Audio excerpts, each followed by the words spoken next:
Let me give you a practical use of the mean value theorem. So suppose you have a car traveling from A to B here. The distance is 24 meters and the car did it in 6 seconds. So what the mean value theorem is saying is that if you get the average speed, which will be the distance divided by the time it takes, that gives you 4.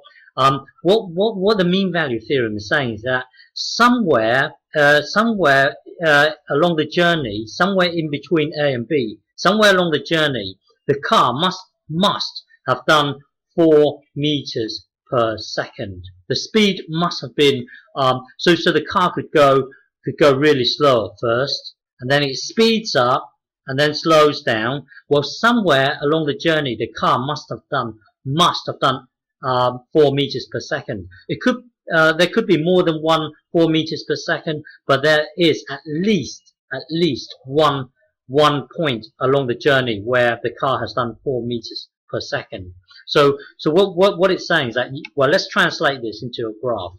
So translate this into a graph. So this is your distance time graph. Okay, this is your distance time graph. Remember, the gradient of the distance time graph represents the speed. So let's say your car is doing this. Let's say it's going really slow at first, and then it speeds up, and then it slows down. Let's just say this represents the journey of the car. So the mean or the average speed would be the height, which will be this bit here, which will be 24. Okay, and then so the average speed or the mean speed will be the height divided by this across here. Well, this across being B, take away this, that will be 6. So the average speed is 4 meters per second. Okay, so along this journey somewhere, the car must have done 4 meters per second. So wait there. So the car's going really slow at first, and then it speeds up. Hang on, let's start again. Let's start again. Bear with me. So the car is going really slow at first, speeds up, and then it slows down again. So somewhere along the journey, the car must have done 4 meters per second. So hang on. So this is your average speed.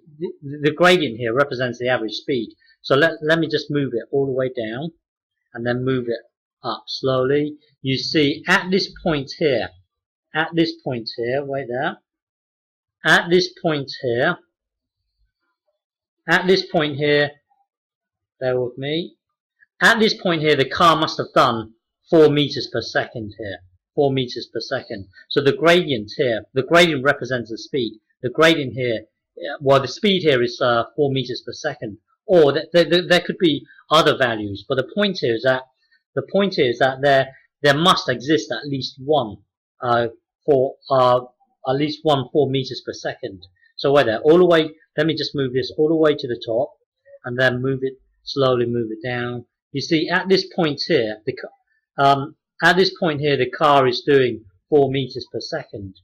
It happens to be here as well here.